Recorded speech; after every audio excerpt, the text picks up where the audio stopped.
പഴയ നിയമം വായിക്കുമ്പോൾ യോസേഫ് എന്ന് പറഞ്ഞ മനോഹരനായ ഒരു യുവാവുണ്ടായിരുന്നു. ഒരു സമയത്ത് അവന് ഒരു സ്വപ്നമുണ്ടായി.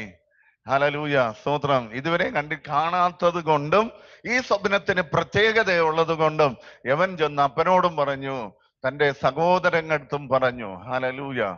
ആ സഹോദരങ്ങൾ ഇത് കേട്ടപ്പോഴും അപ്പനിത് കേട്ടപ്പോഴും അവർക്ക് അതിനെ സ്വീകരിക്കാൻ കഴിഞ്ഞില്ല. ചില എതിർപ്പുകൾ നിങ്ങൾക്കെതിരെ വരുന്നത് ശത്രുവിന്റെ മേൽ ഇല്ലാത്ത ചിലത് നിന്റെ മേൽ കിടക്കുന്നത് കൊണ്ടാണ്. നിന്റെ വീട്ടിനടുത്തുള്ളവർക്ക് ഇല്ലാത്തത് നിന്റെ മേൽ കിടക്കുന്നതുകൊണ്ട്, നിന്റെ പാരമ്പര്യ കുടുംബത്തിനകത്ത് കിടക്കുന്നവരുടെ മേല് നൽകാത്ത ചില ദൂതുകളും ആലോചനകളും വഴികളും നിന്റെ മേൽ കിടക്കുന്നത് കൊണ്ട്, ഹല്ലേലൂയ, ചില എതിർപ്പുകൾ ഉണ്ടെങ്കിൽ അതിനെ തട്ടി മാറ്റിയിട്ട് വാഗ്ദത്തമുള്ളവനെ പുറത്തു കൊണ്ടുവരുന്ന ഒരു സമയമെന്ന് പരിശുദ്ധാത്മാവ് വിളിച്ചു പറയുകയാണ്. ചെവിയുള്ളവർ കേൾക്കട്ടെ.